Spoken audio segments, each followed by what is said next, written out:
Hello, everybody. Welcome to the Enough to Keep Going podcast, episode number 307 for September 10th, 2023. I'm your host, Master99. And tonight we have our trio going here. We have Mr. DBQ Hams. DB, how are you doing? Oh, I'm doing well. It was fun to hear you gentlemen talk about Starfield last week, as I was not able to be here. But I downloaded it, but did not. Honestly, I have not given myself the time to play. This week has been really busy at work, and it feels like, as someone who really loved Fallout 3 and New Vegas, I could see myself investing a lot of time in it. So I'm curious to hear, after over a week of play, where you gentlemen are at with it. So yes, but I'm glad we to will be have here. some more Starfield talk here tonight, momentarily. And also, Mr. Game Logic. Game, how are you doing? I'm doing good, man. Glad to be here doing God Howard and Phil Spencer's work tonight. So looking forward to it. Yes. So let's jump right into it on our main GX stories here. First up, actually, I changed it around a little bit, so I'm gonna head off first here, real quick, just because I only got to play like one night of this game, and that is Palia. It's an open beta on the PC. I think it's supposed to come out to the consoles too eventually. It's kind of a like cozy game MMO, so you can do like farming and some crafting and building and that kind of stuff. Art styles, kind of pretty cartoony. I can't remember how I even like I knew about this game for a while, and I tried to get into the closed betas earlier in the year. I never got in. So I saw the open beta. It might have been somebody on one of the Discord servers I'm on that had mentioned it, but I downloaded it. I think it was actually it's Sunday night after our podcast. Now that I think about it, I had Monday off, so I stayed up quite late playing Starfield, and then I played a little bit of Palia, probably for like maybe 45 minutes or so. But it's game right up my alley. Probably not the best time to jump into this game though, just because of Starfield. I've been playing a lot of that lately, but enjoyed it so far. Like I said, you do a bunch of crafting, you do farming. I kind of just went through like the tutorial for like all the basic stuff that you can do so far. I got like a plot of land. I can go around and like pickaxe trees and or pickaxe not trees, pickaxe rocks, and cut down trees with an axe and stuff like that. So I think I got a fishing pole, pretty basic stuff like just like in Animal Crossing or Stardew Valley and stuff like that. This is a fully 3D world though. It's not like Stardew as far as like 2D top down or anything, but So is it doing really anything? Is it doing anything different than those others in terms of crafting or kind of systems or mechanics, or is it simply the free to play aspect that makes it, as potentially its hook because it'll grab a larger audience than a full price game? Yeah, so far nothing too different from any of the other games, any kind of survival, like cozy survival games. Nothing like Ark or anything, but I haven't really seen anything too different. I'm assuming you're able to play with a bunch of people. I'm not sure what the limit is, or if it's just like whatever server you're on, like you're kind of stuck with. But I haven't had a chance to play with anybody yet. But yeah, so far I haven't seen anything too different from anything else. Probably just like you said, it's just kind of the open world and free to play aspect. There is, I believe there was a store in there that I saw, so you can go in there and get cosmetic stuff. I think there's pets also in there. I think I might have unlocked maybe something. I can't even remember because it's been like a week since I played now. But so there's that aspect of it too. But super early into it, so hopefully maybe I'll get another chance to play within the coming weeks or so. But like I said, it was just like a quick drop that I went in there. I think when I saw it, I was like, oh, I wanted to play this for the longest time, so I jumped in it real quick, just kind of take a break from Starfield. But yeah, that's pretty much it for that one. Game Logic, any questions or anything? If not, you can take the mic for your two games two of the three games we'll talk about coming up here. Yeah, so the first item I have in the rundown is early in the week I was taking a Starfield break. I felt like I felt like Starfield was getting addicting to the point, much like Gran Turismo was the original Gran Turismo, much like Civilization 2 was for me, Destiny 2 for a little while. These games that I have had a tendency to pull all-nighters on, and that's just not where I am in life anymore. So I took a couple days break, went back to Baldur's Gate 3 on PC. Also motivated to do so by the existence of Starfield. I set up a PC that with a Radeon card, partially because of this weirdness that's going on in PC gaming now, where it's really becoming necessary to have a GPU with more VRAM, and NVIDIA, that's not really what they're doing right now. So I felt like after my Scorched Earth experience, after I got fed up with Radeon cards, I felt like I need to figure out how to survive with these cards and manage the drivers. So I set up an old box and threw a Radeon GPU in it that I'd had because I'd pulled it out of a box, and I was like, okay, over the next 3 months, I'm gonna try and deal with this and figure out how to manage these things and stop Windows updates and yada yada yada. But also I wanted to play, have it to play Starfield, since Starfield only does FSR. But I set that box up. Like I said, took a break from Starfield, went back to Baldur's Gate 3, which actually does not look that good when it has FSR enabled, and also has only implemented FSR and has not implemented DLSS. And I hesitate to say, but what is currently on my mind these days is that I feel like Baldur's Gate is arguably so from my perspective, Baldur's Gate is a tad bit overrated, meaning that I think a lot of people are finding this game who haven't played Larian Studios games before in the past. And as I play Baldur's Gate, I'm like, this is a Larian Studios game. It's kind of what I would expect. The production value in it is much higher now. I think they took their earnings, my impression is they took their earnings from Divinity Original Sin and all those Divinity games and put them into production value and got the D&D license and put this thing together. But mechanically, the game is very similar to things that they've done in the past, and it does a few extra things. What I do really like about the game is it gives you a really wide array of tactical options, and so in the classic D&D sense. And so, I'm in combat, and as I say that, then I'm going to say a thing that seems to not be within the D&D rules, but I'll just go down the path anyway. So I'm in combat. Every turn of combat, you have this array of options of melee or ranged or magic or magical items. So I'm in combat. It's not just a melee and a ranged battle, and so I take tactical options like I throw I cast Charm Person on a person just to get them to stop attacking me, right, for several rounds.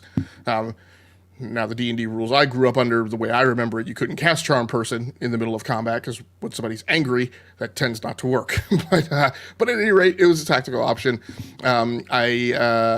You do things like you dip your sword or even your arrows in poison that you have to compound damage that you're doing to enemies. I like the fact that one of your tactical tools that you're given is, particularly for a sword fighter, you could do kind of a hack and slash attack, but then you can also follow that up, because each action has a cost associated with it.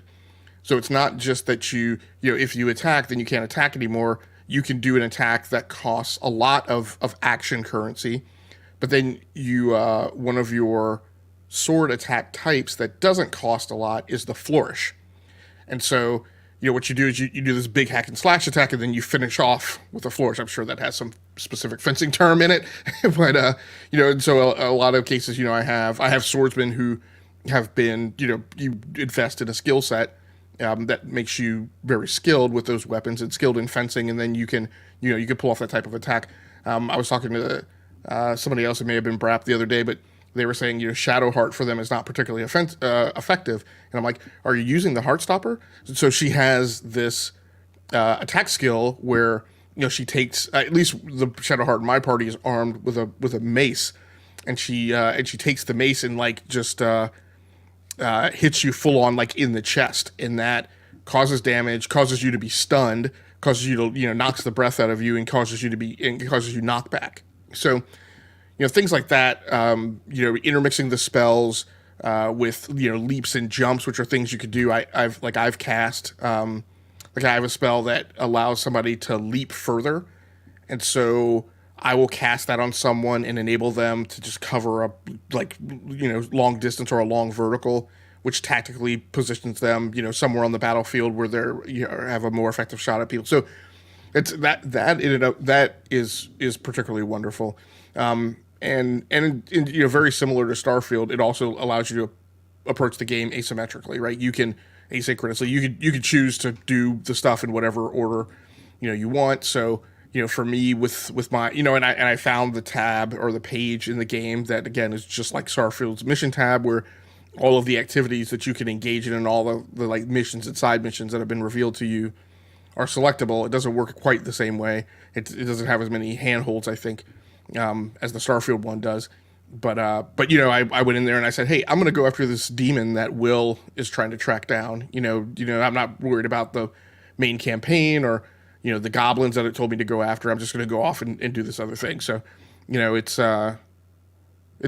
very enjoyable from that perspective, and it has a despite the fact that it doesn't have DLSS and it quite frankly doesn't look that great with FSR. When FSR is turned off, the game does look great. And of course, I enjoy the social interactions and all the other things that go along with it. So I'm having a good time. So after coming back to it after Starfield, how does it feel in terms of both storytelling, kind of options, as you were talking about, kind of the variety of paths? Do you have a different appreciation for it after playing Starfield? Yeah, I mean, this is why I've tried to kind of beat down the flames a little bit of the comparison between those two games. They're just different games, right? They're just different games with a different design philosophy and design emphasis, and those things will push where level of effort is expended. And if 1,000 engineering hours don't go to the script writing team, then they go to the developers, and the developers use that to work on the physics model. And if you don't give those 1,000 hours to the guys working the physics model, then you send them over to the script writer. So I mean, they expended budget right in different vectors for each of their individual projects. Baldur's Gate 3 is a lot more to me of a narrative and a plot and a story and the social interactions and things that are impactful to the way the game unfolds. Starfield to me is very much more so a sandbox and a physics sandbox. The side stories, there is a social network within Starfield that feels a bit different, because the relationships that you establish in Starfield do come back. They sometimes come back to haunt you, and they sometimes come back with like just little pop up like little touches that that add to the game, and to me are more impactful than some of the stuff that happens in the mainline story campaign. So so Brap is in the chat. He says that's cap logic. But like in Starfield, and I know we're going to get to it, in Starfield, I engaged in a side mission called Ground Pounders, and some of the relationships that I established in that kind of side mission show up like elsewhere in the galaxy, right? With no direct linkage between them. One of the jobs and one of the roles that I took on with a corporation, I ran into other people who were involved in that same role. And it was kind of like this little bit of, I've heard of you, oh, I've heard of you, oh, I've heard of you, right? And that impacted how that mission unfolded. So there are light touches like that in Starfield, while the overall kind of narrative and plot fabric isn't there as much and feels a lot more loose. Whereas in Baldur's Gate, it feels a lot more meaty. But I feel the mechanics and the physics and the sheer sprawl of the system of systems that Starfield models is vastly larger than what Baldur's Gate 3 does. So to me, they're just different games that just need to be consumed and enjoyed differently. Yep. And Brad also mentioned agreed on BG3 and that these are two different games, which yes, they definitely are. But they're still trying to be comparative, of course, on the internets. But anyways, DB, any other comments or questions on? No, I even though I asked the question, I would agree with you as well, right? That they are they are different vectors within the RPG genre. They are trying to accomplish different things. Just because they release similarly and are kind of big tentpole releases, it makes it easy to have some flame wars about them, but they are trying to be different things. All right, game. You had another. Went back to. Is this Red Dead Redemption 2 or is this the original? This is actually the original, and this is the Okay. original that has had Rockstar under much fire for popping out a port from the PlayStation 3 to the PlayStation 4, and charging $50 for it. So you can feel about that however you feel about it. I paid the $50 to play the game. I've never played Red Dead Redemption before. I don't own it on Xbox, and I wanted to just experience it and see how it played on PlayStation. I have played a significant amount of Red Dead Redemption 2, and so it's interesting going back to the game that is a sequel, but came out first. So there are story hooks and sinew that other people have been through that I just don't have, that kind of cultural intelligence about, that content. It's very interesting to see John Marston in Red Dead Redemption, having seen kind of the knucklehead that he was in Red Dead Redemption 2. And just kind of seeing some of the relationships and some of the mentions, of the characters from the past that are mentioned in Red Dead Redemption, having that context in my head, but not necessarily, I haven't been down the road far enough in Red Dead Redemption to know what happened to everyone. Although I see and I hear references to that. So, it's interesting to go through. Red Dead Redemption is much more so. That design was much more so Grand Theft Auto in the Wild West, in the Old West, than Red Dead Redemption 2 was. Right, seeing them now, I could see how far that game, that engine, that implementation had evolved, right, from Red Dead Redemption to Red Dead Redemption 2. I will say, unless you're just like a super huge fan of stories, games, nostalgia, historical titles, that were impactful to the gaming industry, and you are just dedicated to consuming that content and digesting that content, because you're a patron of the art. Like I couldn't tell anybody to go spend $50 on, Red Dead Redemption. I'm sure it will be on sale in a few months. I think at $30, I think I would be fine with it. It is a 20 to 25 hour campaign. It's fun.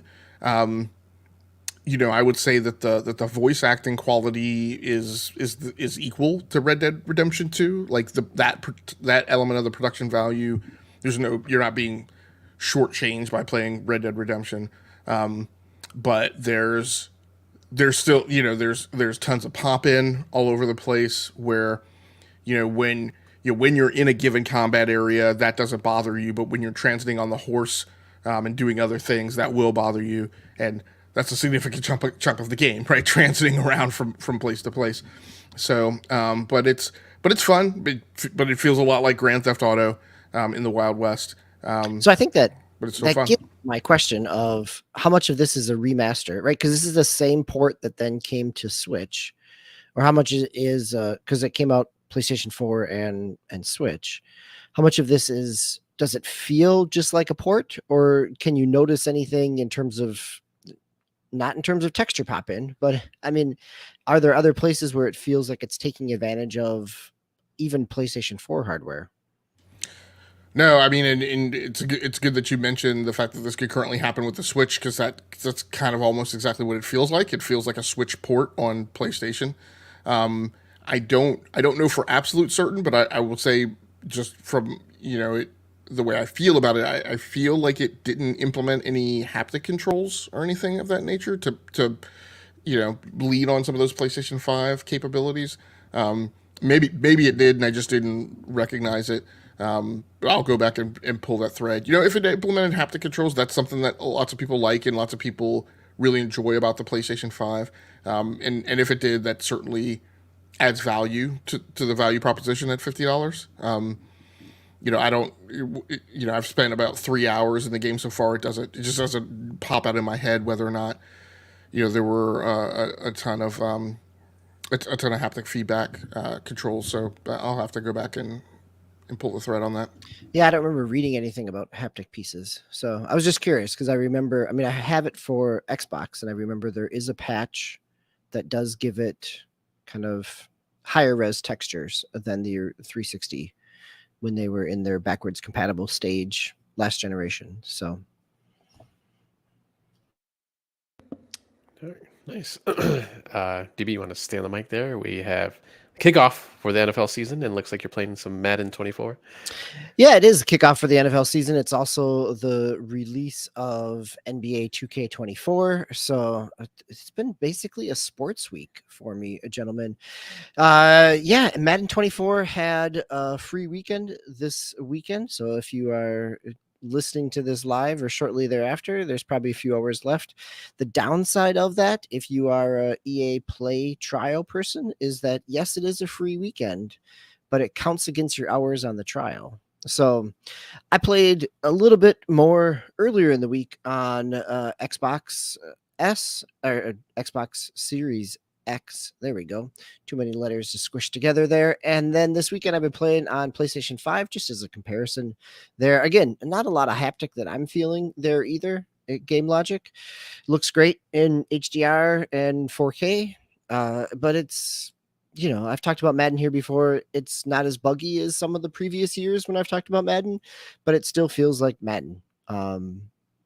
So it is it's solid. It feels good on the field. Some of the go-to plays that I've developed over computer cheats over the years seem to not be working to the same degree they did in the year before. So that's always good. But really, in terms of depth compared to things like MLB The Show, 2K, it's still a pretty shallow game. But there's only, I will say this, it is shallow enough that over the course of Saturday, I spent time trying to figure out what NCAA game I could play based on backwards compatibility or what systems I have hooked up to a TV. So yes, Madden is there. It is a solid game, but it is not drastically different than it has been. Nice. Aren't they supposed to bring back NCAA at some point? Yeah, the plan is this that year, but I guess it got pushed back till next year. So yep. And it's an entirely separate game. So like in the past, the way they would roll it is you would have Madden and then NCAA would be off of basically last year's version of Madden. Yeah, because NCAA would come out a few weeks before Madden would. Yep. Nice. All right, game. So before we go on, so DBQ, I mean, while Madden is just Madden again, has it taken over your timeline though? I mean, is it your core gaming focus for the time being in this initial launch? And I'm sure you're participating in leagues that are being set up, and I'm reckoning that either the draft for your leagues happened or will happen soon. So, I mean, it's a shortfall, but is it still occupying, your? Is it taking up all of your gaming time? It is. I mean, Madden, either I still have a league in 23 and getting things set up in 24. So yes, if I look at my recently played, it is football and basketball and multiple different years versions of things. So yes, it is definitely taking up my timeline. But it's also one where, given, as I said before, I didn't really want to jump into Starfield yet. I could carve out 30 minutes of time, get a game in, and go back to, everything else that's going on in life. So it works nicely within that type of schedule. Yeah, it's nice because that's how I treat Rocket League and Fortnite. I can just jump in for a game or two, and then you're out. You can you got to go do your stuff. All right, Game Logic. You said you put down Starfield. Did you pick it back up though at any point this past week? Yeah, I put it down, kind of rounding the corners, coming out of last weekend, maybe. I can't remember exactly because of course I played. Yeah, I mean, it was a Labor Day weekend. I took the Tuesday off as well, so I had a 5-day weekend, to spend with it. So I just took a break before I reset. But I did pick it back up. I actually started a separate campaign on Xbox. So now I have a main campaign. I have a campaign going on PC on the Steam version. Can And I then I ask also a tech yeah. question? Uh-huh. So between the two, are you noticing frame differences? Are you noticing anything in terms of on PC? Are you playing? Did you play keyboard and mouse? Or did you play controller? So one of the things I think one of the things we talked about in the 'Cause I intro missed that. Yeah. review part one, it's there's a weirdism. So on PC, as far as I can tell, when you are in your spaceship, if you push and hold the E key, you will get up out of the seat. And as far as I can tell, is no matter how you remap buttons, that functionality of the E key will not move. And so the problem for me is on keyboard where I'm using WASD for movement. There are various times that where I might even be pressing the D key right for 2 seconds and the W key for 3 seconds, but with a small little bumps of interrupt or whatever in between, like it doesn't matter. Like if that key detects that it's been depressed for however long it takes, then you're going to get up out of the seat, and that will happen in the middle of combat. And so I have a bunch of Let's Plays posted. I mean, I just had a complete meltdown when I was trying to figure this out. And what happens is I remember you talking about this now. Yep. yeah, when you're in the HUD, it comes up at the bottom of your HUD. And so I spent my first large chunk of time playing Starfield on a 43-inch display on PC. And so like my cone of vision like doesn't include that very bottom of the HUD. It's also very subdued. It's not very opaque, and so you miss it. I could see it in the Let's Play video, but I couldn't see it. So I just had a complete meltdown. Like I was like yelling and screaming at some points. And so what I wound up doing is now what I do is I fly the ship with a controller, and then I do first person shooter. But also, if I'm on board the ship and not in combat, and I'm doing like admin stuff of managing missions and inventory, I do that on keyboard. Of course, except when I play on Xbox because they didn't enable mouse and keyboard controls. So I do. I don't know how you guys are playing this game with all controls. Like that is so part of the thing is like this aspect of inventory management. I have my feeling about I feel like inventory management was annoying on the front end, but once I figured it out, I'm just like, okay, it is what it is. But that's because I have keyboard available on PC, where I feel like the speed of you getting through that loop is much faster. Managing that with a controller, I mean, I can't believe how horrific that must be. And I know a lot of the people that I'm hearing who continue to have a problem with inventory management when I'm kind of like, I'm over it, right? I'm like, okay, that's because that person is playing, with controller. Yeah, I've played a few more sessions on my Xbox X Series X, and yeah, I think I'm going to start when I'm back on my PC. I think I'm going to start just using the controller for the space missions, like you, or the ship missions, because yeah, it is a lot easier. I was stuck on the longest time on one of well, actually, I'm still stuck on it, but I got past. There's like multiple levels for this mission I'm doing right now for the UC, I think. In the space, it's all space battle. So the first 3 sections of it, I was just getting absolutely destroyed. And then when I did it on the controller, I got past at least the first 3 sections. Now I'm stuck on the fourth section. That's just maddening right now. So I started doing other missions right now. But yeah, it was definitely way easier when I was controlling with the controller than mouse and keyboard. So and just with the mouse, because obviously you're moving the mouse around, that's where you kind of like wherever you aim, that's where you move. I would be looking somewhere else and I would just be drifting with my mouse because I wouldn't be paying attention because I'm not used to that. I'm used to the controller. So and then I would start flying off. I'm like, what the heck's going on? And then I remember you have to keep that little circle, within that big circle because that's the actual movement. So yeah, it's just kind of annoying. So DBQ, you were asked about performance differences between PC and Xbox. So one of the things that I think is the part of the great fallacies that are going out there, and that's the thing that's been most disappointing and most frustrating about the conversation that's been going on about the game is there are lots of people who are very heavily entrenched in the Xbox community and those opinions and some of the opinions from the media as well, and I'm much more aggravated with them, which I let a couple of them know over the last week or so.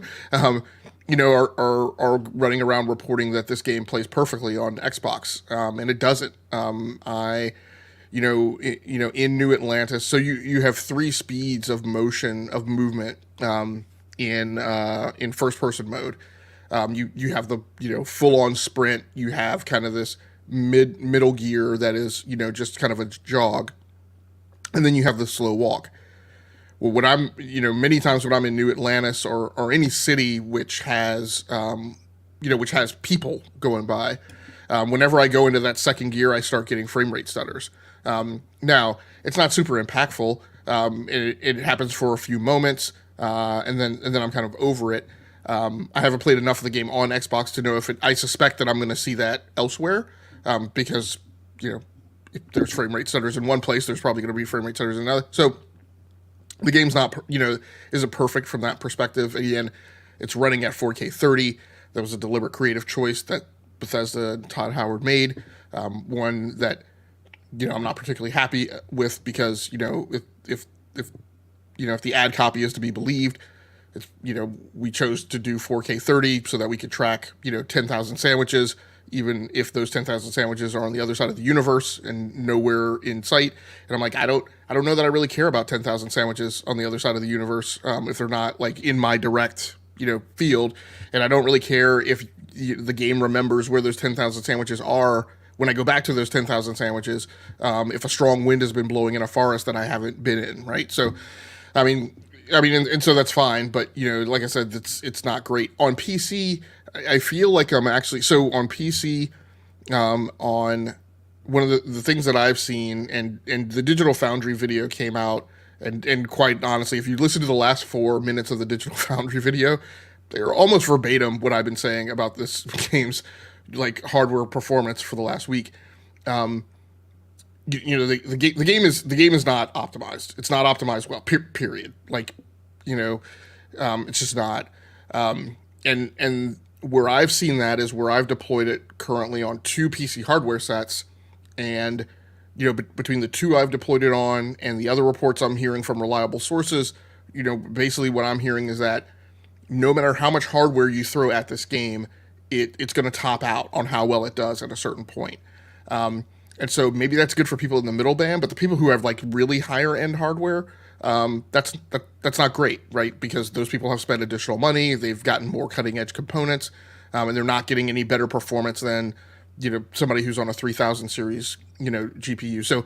So I've put it on a system with a 5600X Ryzen 5600X and a RTX 3070 Ti, and I've put it on a system with with a Ryzen 3800X and a Radeon 6700 XT, and I was getting relatively the same performance out of those 2 boxes. And one box has 32 gigabytes of system RAM, and the other box has 64 gigabytes of system RAM. So there was just not a ton of variance in performance across those 2 hardware sets. And at the time when the game launched, what I was seeing was typically performance somewhere between, I'd say, 70 frames per second and 90 frames per second, with frequent dips down to like 60. Today, what I feel like I'm seeing on the Radeon system is I am starting to see what I feel like is improved performance. So I don't know if a patch or any patches have been put up for the Steam version. But I do feel like I'm seeing better performance on that box than I was seeing originally. And so that's great, and I'm sure it will continue to improve. But the Todd Howard statement of, we did optimize this for PC, and you may need to upgrade your PC is, that's just a categorical untruth, in terms of how the game originally launched.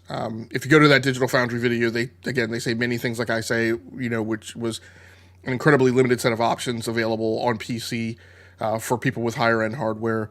A feeling that, in 2023, many more of those features should be implemented for people with current day GPUs. So those are just things that just aren't there yet.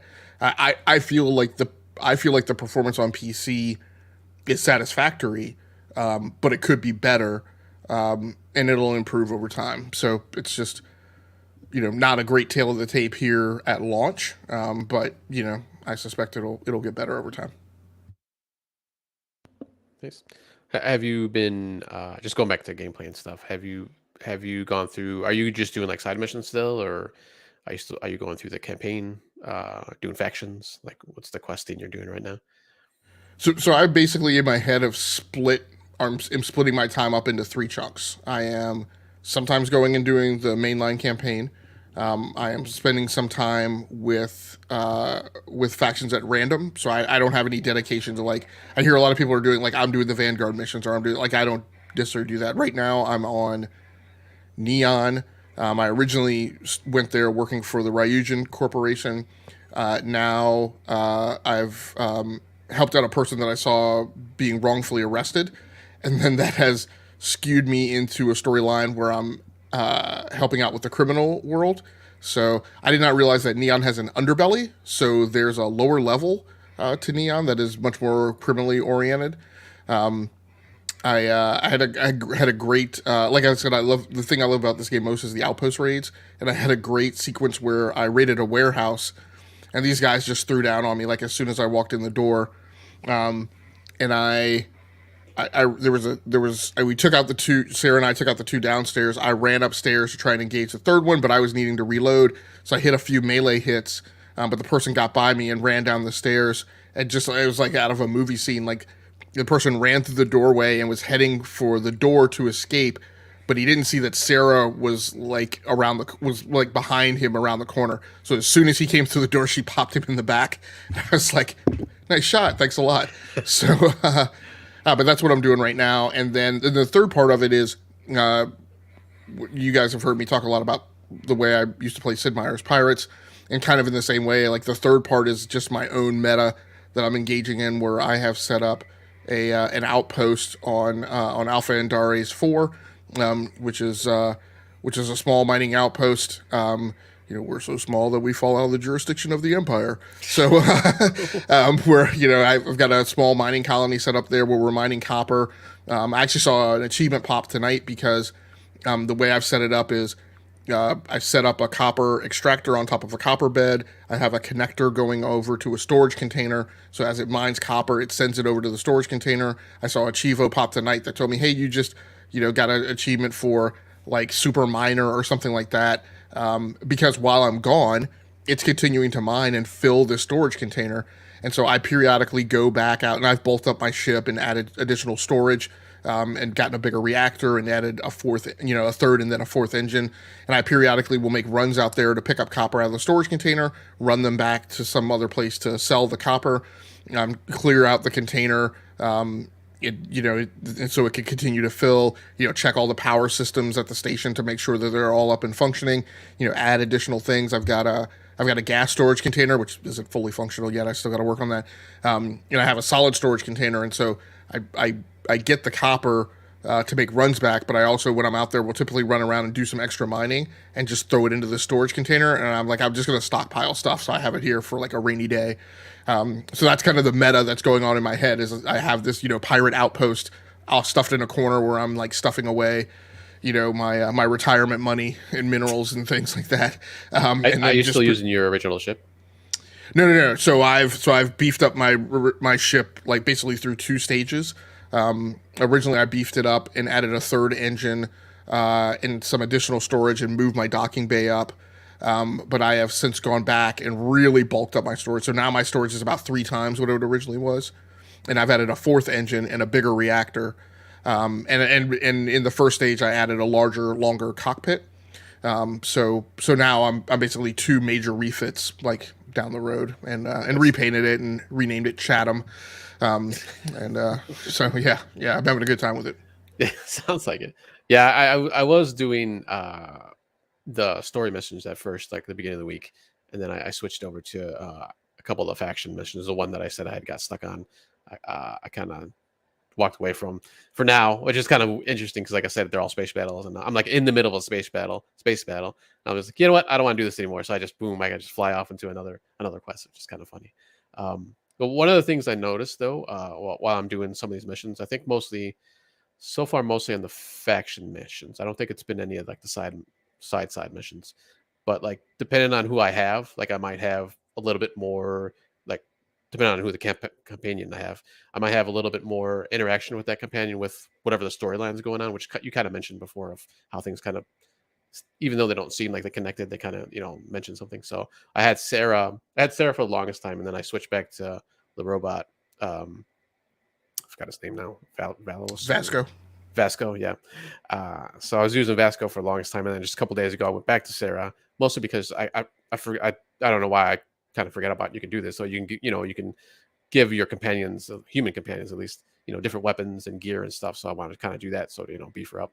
And then, but while I was doing that, while I was doing the different faction missions, like she would chime in sometimes and be like, "Oh, I don't want to give anything away, but she would just like say something. I'm like, "Well, that's kind of weird. Like they never done that before, so it's kind of cool."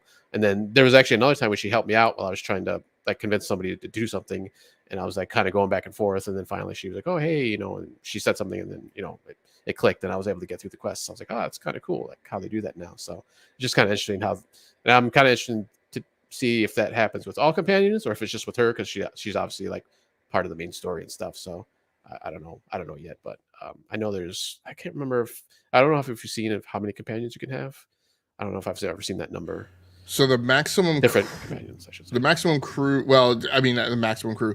The maximum crew that I think you can natively get to is 3, and I think that's partially because your ship your ship at its base can support 2, but there's no charge for having Sarah. So you can actually effectively have 3. Then of course you can have as many people on your ship. Like when you go do the mission with Sam Coe, he and Chloe will be on the ship, but they won't be like counted against your crew number.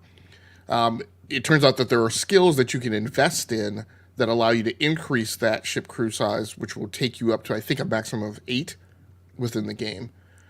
So Nice.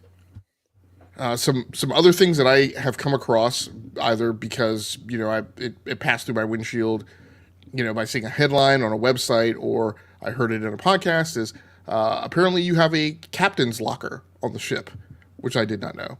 And oh, by the way, I didn't know that, and then changed out the cockpit. So it's no longer in the same place that it may have been on the original Frontier. So I finally found it today. Oh, by the way, there's also a research lab on your ship, which I didn't know. So one of the things I researched is apparently you can build robots at your outposts. So that was one thing that I researched, and it will level up over time. The first one that I unlocked allows you to build like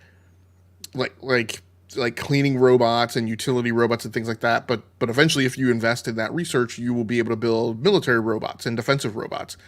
So I'll continue playing with that. But yeah, just I mean, the number of things that you can do in the game continue to kind of trickle out.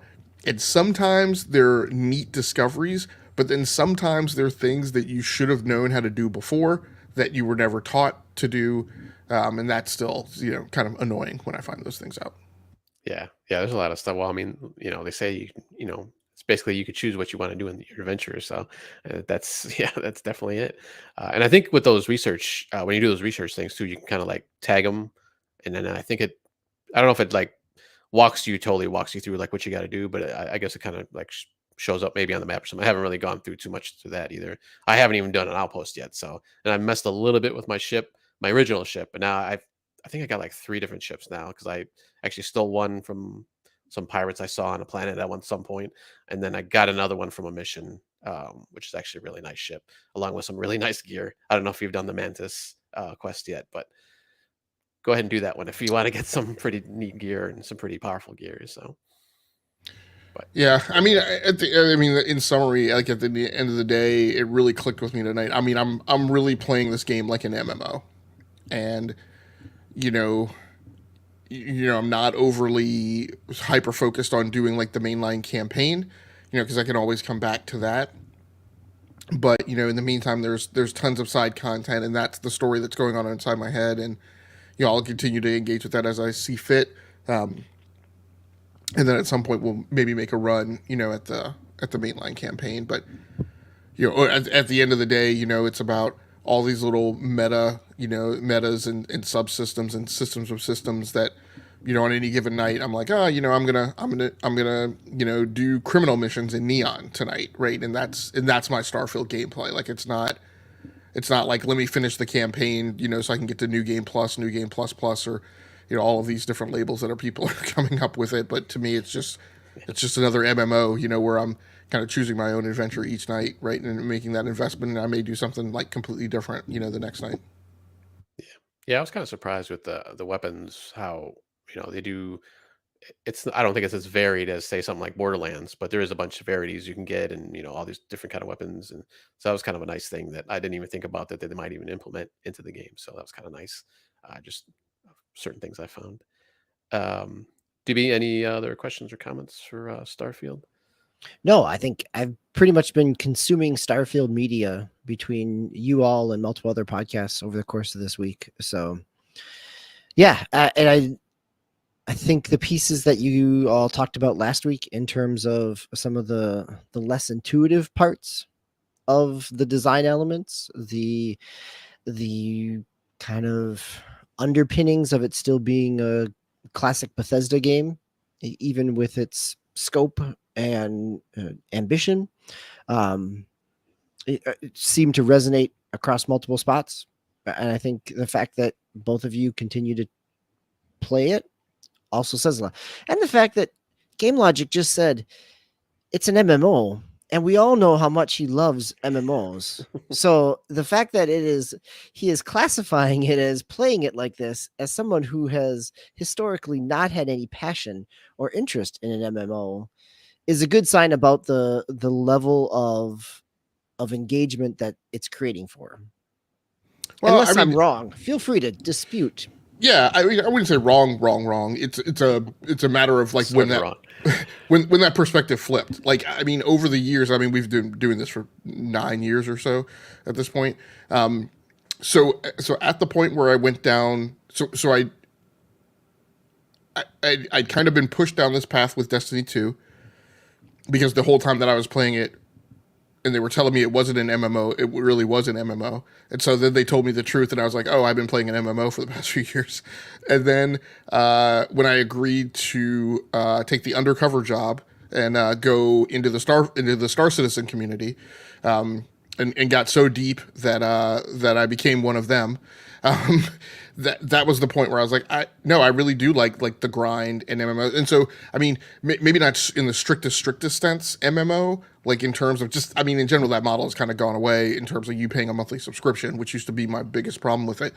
But all of the MMO like games that require that type of long-term investment in association with the game, that's absolutely become kind of my core. And that's been the struggle over the last few years, when I would really like to play that stuff all the time, but then I constantly feel like I have to come back and play the obligation. So, the World of Warships, Destiny 2, Diablo, which is is still, so all this battle. Tao did it to me with all the battle pass talk over the last few years. Like, those types of games have become more rewarding to me, because I'm like, I'm going to invest in this game and I'm going to still be playing it like 2 years from now, versus this game that's asking me to put 30 or 40 hours into it. And then when I'm done with it, I'm done. I think I am much more so wrapped in a very similar cloak that is, if not MMO, is MMO adjacent. And that's why I find this game appealing to me, because it is so much more in that type of design fabric. But what I love about it is, it doesn't require a schedule, and it doesn't require other people, and it doesn't require you finding friends to go play with. Right? It is an encapsulated MMO that sits on your box and allows you, in many ways, very much of the similar like type of enjoyment, without sometimes all of the additional baggage. Yeah, I think that's a really fair point in terms of just how much not only the MMO model has changed, but also the general what is accepted within mass market games. Like, that is part of that model, that constant engagement. It may not be a monthly subscription, but there is, between battle passes and plenty of ways to kind of that level creep and investment is very much part of the fabric of so many genres at this point in time. Yep. Yeah, I mean, I know we need to move on, but that reminds me of something I've been meaning to ask. So, Tao, I mean, do you or do you not find like a significant amount of similarity? Well, I mean, you may not because you haven't done Outpost yet, but do you find similarities between this and Rust? No, not really, not right now. I don't think. Rust is definitely something you really can't do by yourself. And I know that's not your whole question you're asking is like if it's single and multiplayer, but as far as that, like yeah, definitely like Rust is really definitely about just the grind because you definitely have to grind lots of materials to get your base going. And it's if you're playing just like a vanilla server, like the run of the Rust servers, like you really it's like you don't get any kind of like extra help or anything like this. You got to continually go out there unless you have like I said, I've always said like you definitely have to play that with multiple people because it's hard to play by yourself. You could do it, sure, but it's definitely hard to just to do that, do that by yourself. But I would say it's different though, for sure. Game So I Logic. think. Go I'm ahead. sorry. Go ahead, DBQ. Well, I was just gonna say, I think it's so interesting that you brought up Rust because as you were talking about outposts and having, the military being able to have military robots, it then made me wonder. So, can your outpost be attacked when you're not there? Which is very much in a Rust type of way. I don't think it can. I think the point of you putting those things there is so that if you are attacked while you are there, I would guess that maybe if one of those pirate ships lands near you, that maybe it could attack. It could also definitely be a future thing that they're going to evolve into the game. I think so. So what I would pitch Tao is when you get to the point where you do start going down this path, I would pitch that once you start engaging in the outpost building, like when I started building outposts, that's what I immediately thought of. But the key thing is what I said is that this game is the most MMO like game that I've ever played. That's not an MMO. And one of the things that made me think of was Rust, and one of the things that made me think of was, okay, Tao doesn't like building outposts in Rust because they can be attacked when he's not there, and then it requires you to band together with people so that hopefully somebody, I guess, is on the server or can defend the base when you're not around. This allows you to do outpost building and have this whole meta that I was talking about in my mind, where you set it up to have some automated functions that add to your livelihood. But I don't have to be worried about other human beings attacking the base when I'm around and griefing me, right? Because those things don't exist in this game. So you can actually have a robust like base building experience without, like I said, a lot of the baggage that normally comes along, with the MMO and other people. It sidles up next to EVE Online, where like I loved EVE Online, but the problem with EVE Online is the model really just drives you to, after a certain period of time, like you've got to join another corporation, right? You have to join some other type of organization. I was like, I don't want to do that. So, but here you don't have to. You have a lot of the same enjoyment. You can participate in a deep economic model. You can do mining. You can do trade. You can build your ship for different functions. But at the end of the day, it runs right up to that MMO line where, okay, now I can do all that stuff and I don't have to invest in relationships with other human beings to have a prolonged, engagement experience with the game. So, Yeah, definitely. All right, let's jump ahead here. Let's go into the news since we're already almost an hour in. Up first, I got the first story here. Is looks like YouTube, or I should say Google, is getting back into gaming online. So they got a feature called Playables that they've are just starting to do a public test with, and basically users will be able to access games played directly on YouTube on both desktop and mobile devices. Now they don't really go into any further details, at least on this article that I got from Game Industry Biz. Um, I'm assuming like, if you're watching, maybe if you're watching like a streamer or something, or just watching a video of a game, that maybe the whole thing will pop up, and that you could play. Because otherwise, I don't really know like how that would work, or if it's just like gaming in general, like it's like, you know, their evolution or de-evolution, however you want to think of it, of Stadia. But basically, one of the only game that they had mentioned, and this was from a Wall Street Journal article that they got this from, was they were testing a brick breaker like a game called Stack Bounce, which I've never heard of.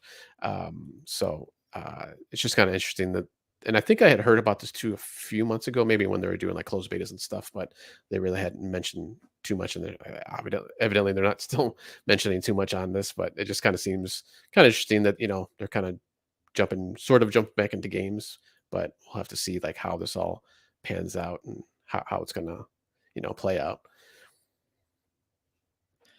Well, I would say the difference here, I mean, at least what it seems like, it is a service that allows games to be played on it versus jumping into games in the production kind of wholesale aspect of supporting a platform. Like if they have publishers who want to have something play directly off of YouTube, they're getting paid for that, and all they're doing is providing the infrastructure versus what they were trying to do with Stadia. So, yeah, I mean, the use case of this, I'm struggling to see where that falls in line with anything, unless it's potentially that idea of, it's the ultimate equivalent of the in-game ad in a mobile game, is that now you can not only watch somebody play it, but jump in and join and start playing it as well. Yep, it'll definitely be interesting. Game Logic, you got the next couple, or actually next few stories, actually. Yeah, so we'll start. We already kind of talked through our gameplay experience in Starfield. Now we'll talk a little bit about the business end. This article over on CNBC by Jordan Nove. Microsoft Gaming Chief Phil Spencer says Starfield is seeing huge demand. Phil Spencer, CEO of Microsoft Gaming, Microsoft is seeing huge demand for its new Starfield video game. Phil Spencer, the software company CEO of gaming, said Wednesday, "We think this game is going to be available to literally hundreds of millions of people on the devices that they already own, and looking to make this game as accessible as it can be to players," Spencer told CNBC's Steve Kovacs. The game, described as the first new universe in 25 years from Microsoft Bethesda-game studios, appeared Wednesday on PCs, Xbox consoles, and other devices accessed through the cloud for those who pay for the Game Pass subscription service. Microsoft picked up the game through its $8.1 billion acquisition of game publisher ZeniMax, the parent of Bethesda. So, we have lots of data that's going around about this game. They reported 6 million players engaged with the game. Bethesda has talked about the biggest launch ever. Some people have have compared it to, have said, hold on a minute, what about Fallout 4? It was reported that they shipped 12 million copies. And I said, okay, remember that's shipped. Remember that was also before everything went all digital. So they took 12 million copies, put them on a bunch of trucks, sent their 4 fastest ships from Florin in search of the Dread Pirate Roberts.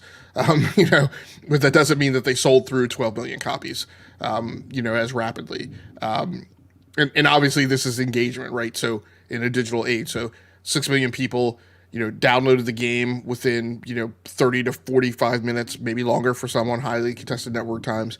But then immediately installed the game and started playing it, right? So they didn't have to wait till after work. They didn't have to go physically buy a GameStop, yada, yada, yada. So I don't really have much of a doubt that it was their biggest launch ever. And it was...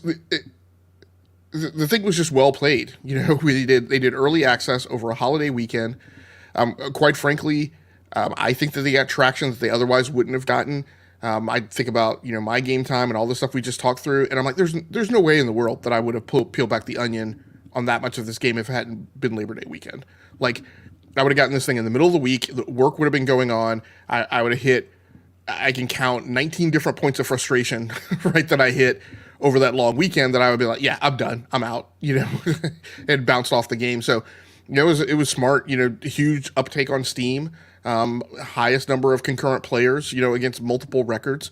So, I think it's doing what they needed it to do. I'm a little dubious how many people are accessing this over Samsung TVs, which is part of the thread of the story that they're trying to claim here.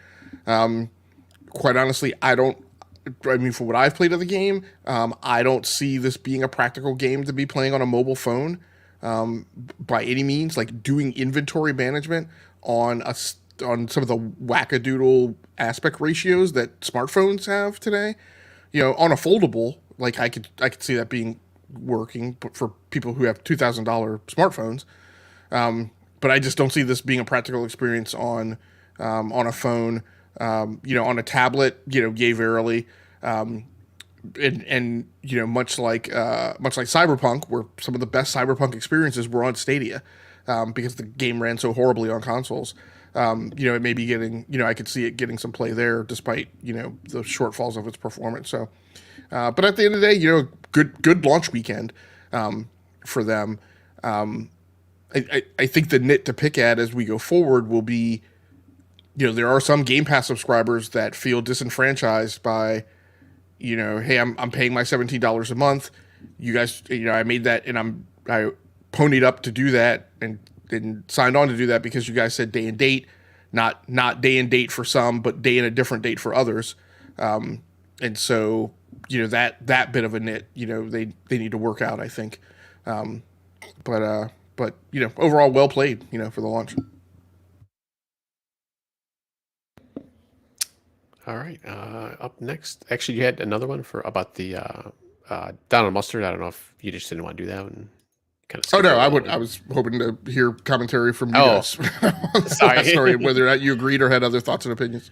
No, yeah, I mean, it was definitely, feels like it's, they throw the numbers out there. So yeah, I mean, I guess it's, one of the biggest things. Yeah, I mean, yeah, it was kind of a downer with, hey, I'm paying for Game Pass and I still got to wait, another week but there's this, premium deal, which I did buy, but, I ended up buying going that way, but still, even though it was like half off or, well, I guess more than half off now, because what games are $70 now.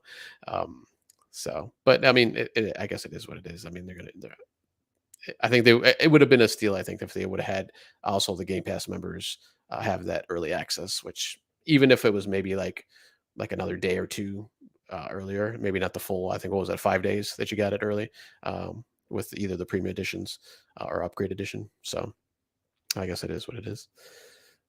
DB, any comments on that one? No, I think it makes a whole lot of sense in terms of its timing. There wasn't any real competing releases, and for a big audience, it was also a time when they had this, as you just said, right, the spare time. So wisely played in terms of market share. Yep.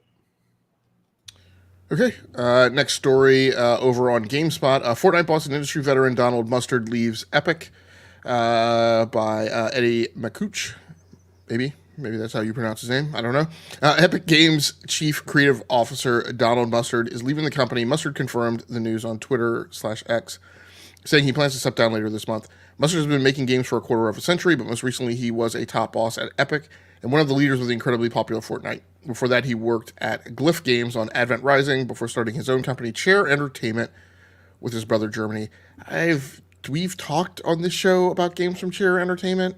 I'm sure DBQ knows what titles they were. I can't remember. I'm trying to remember as well. So keep talking. I'm going to look it up. Okay. I do remember talking about it. Yep. That studio is known for the games Shadow Complex and the Infinity Blade series. Maybe this was it Shadow Complex, the 2D faux 3D side scroller? Yep, Shadow Complex was the Metroidvania-esque one for Xbox Live, and then Chair was the big early iPad, iPhone game with Infinity Blade, which was a big aspect there in those early late aughts. Yep. Yeah, and I think we talked on this show when I played Shadow Complex, because maybe I played it through PlayStation Plus through the subscription service. Epic Games bought the company in 2008, which I didn't know, and Mustard rose through the ranks to become chief creative officer. So, anybody's thoughts on this guy leaving? Impact? Tal, you're a big Fortnite fan. The kind of amazing tale of the tape with Fortnite is that it actually kind of has a weird little story going on behind it, which it seems like people were actually think is interesting and cool.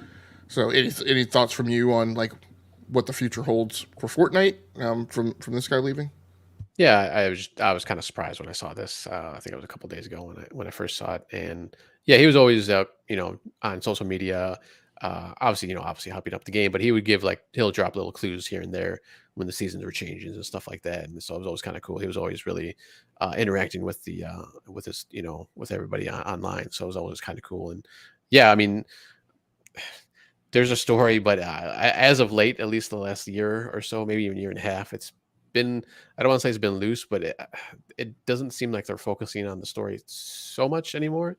They're kind of more building it out, trying to make that, Fortnite this big, you know, um, entertainment thing, I'll say, because they started doing all these other different modes now. You can do, like I think I mentioned earlier in the year, maybe even last year, where it almost looks like Roblox now, where you just have like a list of stuff that all kinds of different user created games that you can play now, and stuff like that. They've kind of, I don't want to say they're not working on the base game itself, or well, I would even say the base game, because Save the World was the base game, and that they actually stopped supporting really. Well, at least with new content, they still obviously support it if there's any issues or anything like that. But Fortnite as a battle royal, though, even that one, it seems like they're kind of, like I said, they kind of dropped off the story. So it's kind of a bummer that he's leaving, and it's going to be interesting, definitely, to see who takes his place, and and what Fortnite becomes after he leaves, because I know he was always a big proponent too of this metaverse that Fortnite wanted it to become, and it looked like it was going that way. But we'll see how the next guy, because you never know when somebody comes in new, and they might change things around. So all right, DB, any thoughts on that one? No. All right, so last story looks like DB, I don't know if, did you throw this one in here at the end, or was that Game Logic? I think this is Game Logic again. Oh, with okay. the Neil Druckmann one. Yeah. Yep, so this story over on comingsoon.net by Daniel D'Angelo. The Last of Us director Neil Druckmann teases new game. The Last of Us 2's game director Neil Druckmann hints that the studio is working on a new game. He couldn't confirm whether it was The Last of Us 3, though that seems likely. However, it's also possible that Naughty Dog has something else in the works. Druckmann recently sat down for an interview with Entertainment Weekly. The main topic of the conversation was the upcoming second season of The Last of Us TV show. However, he also talked briefly about a new game. Druckmann listed it off, talking about his odd combination of responsibilities alongside producing the show and the ride at Universal. However, when the interview asked about the long-awaited The Last of Us 3, the game developer couldn't answer. My comms director over there will slaughter me, said Druckmann, which is being interpreted as the comms director wouldn't have anything to slaughter him over unless there was something for him to potentially reveal. So, it's obviously a lot of wailing and gnashing of teeth and angst in the PlayStation community about factions not being there. I've seen a lot of sentiment from a lot of people whose opinions I hold in high regard, that it's high time and well past time for Sony to really flesh out their portfolio with more multiplayer content. That it's really getting to the point now where it's really like very, very obvious in its absence. And so, of course, Naughty Dog not working on factions, or their thing that they were working on was recommended to not proceed further by Bungie.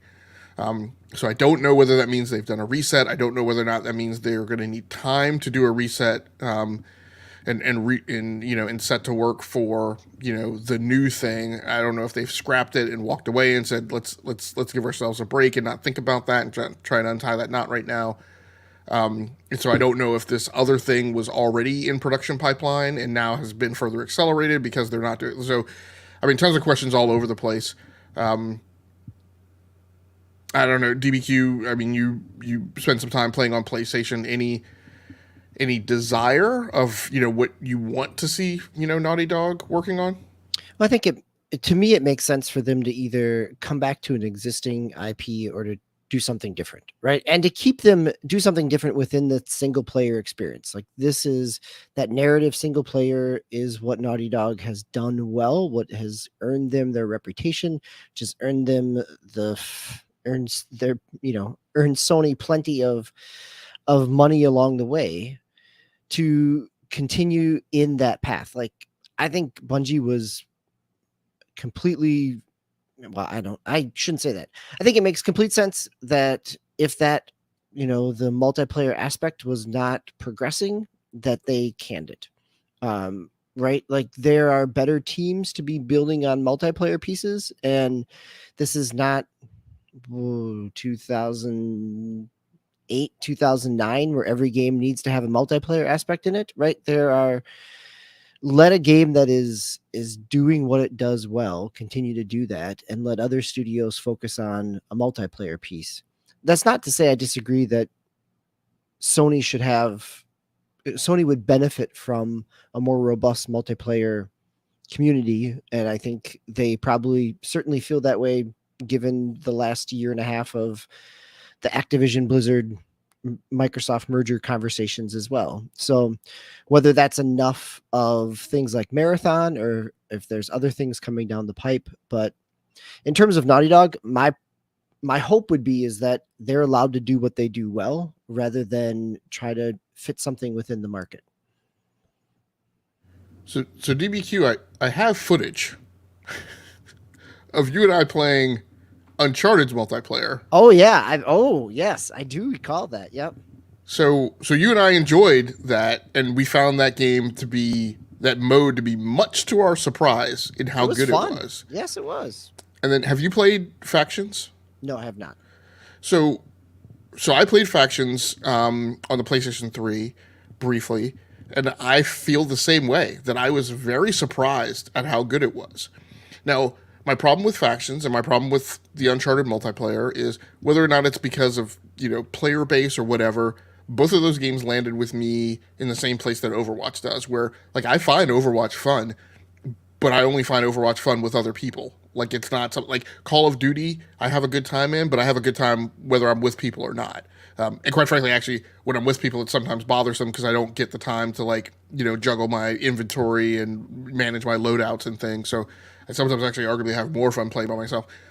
But, so until unless I found people invested in those modes, I don't know that I would be bothered.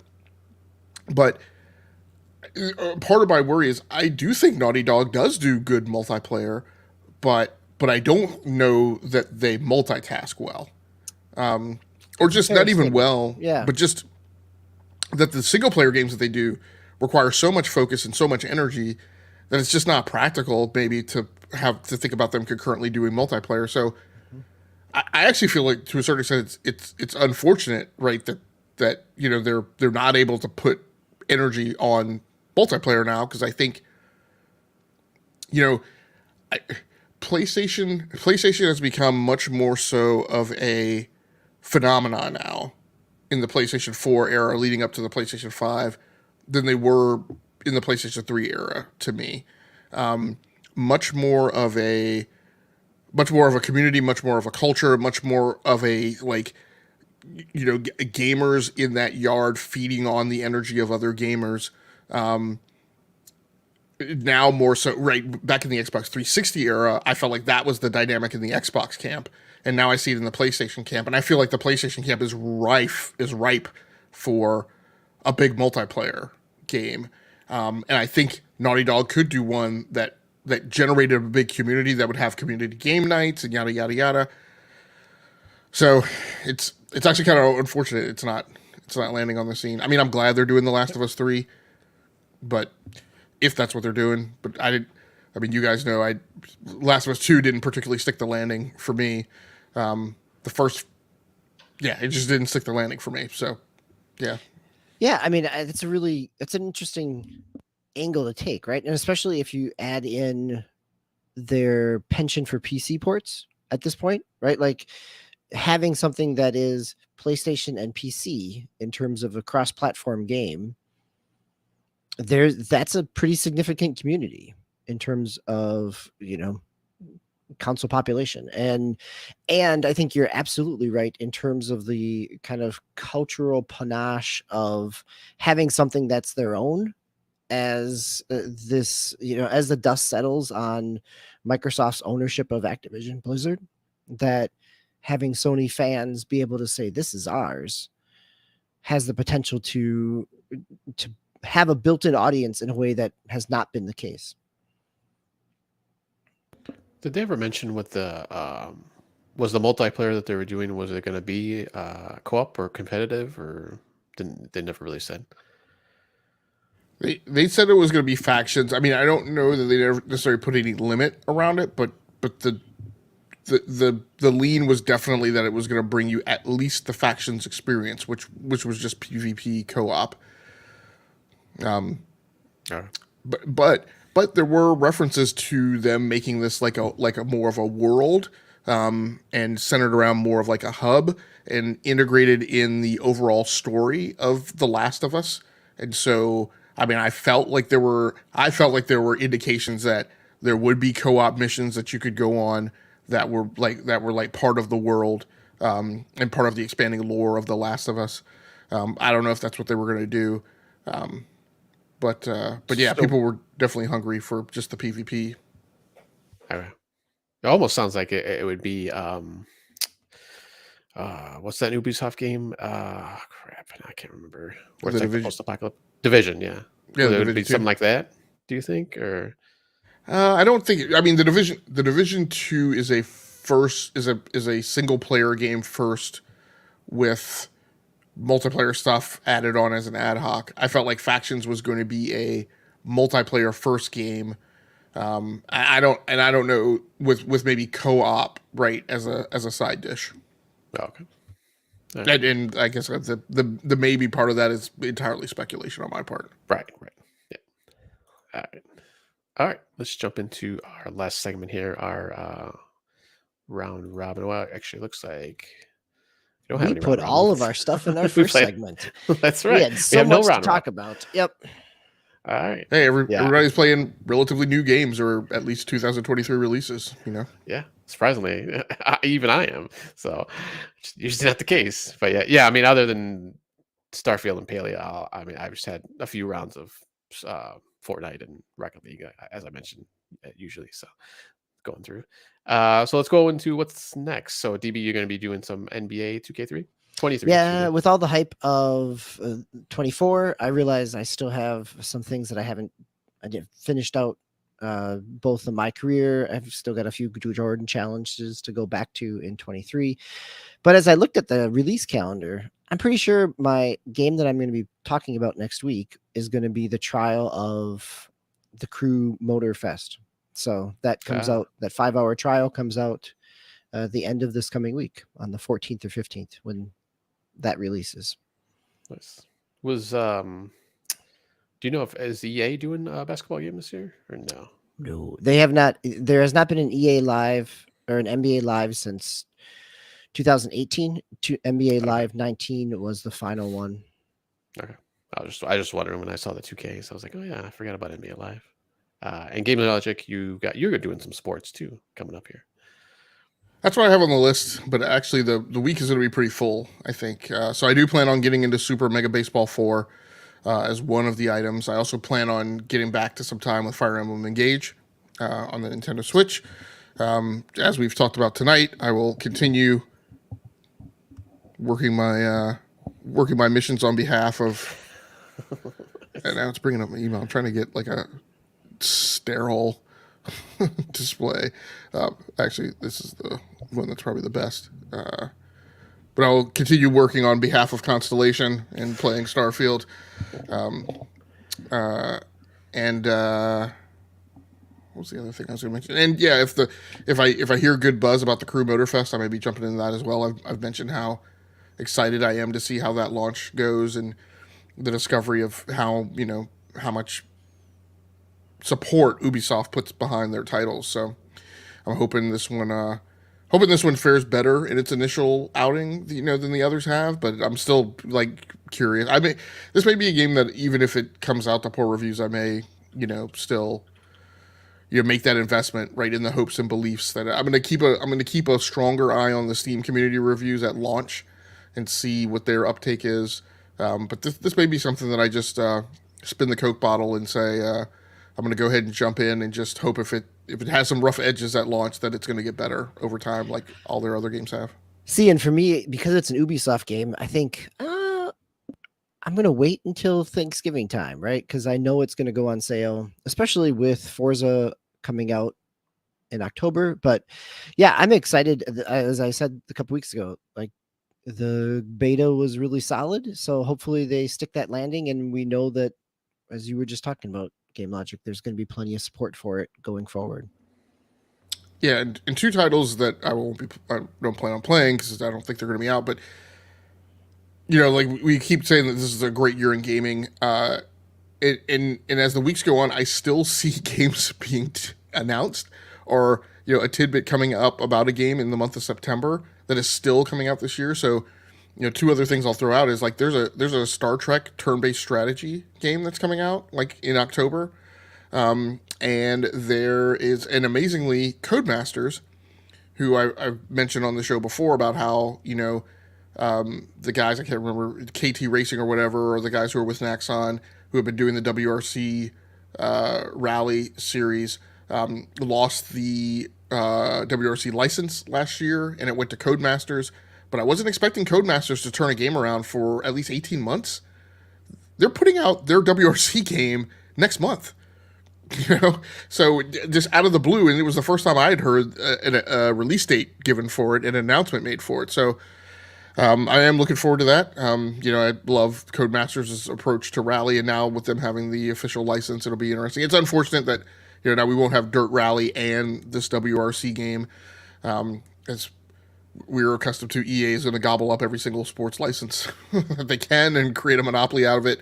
But it is the way it goes. It's not going to keep me from playing, their WRC game, if it's good. So. But Tao, you got anything on the slate that you plan on playing?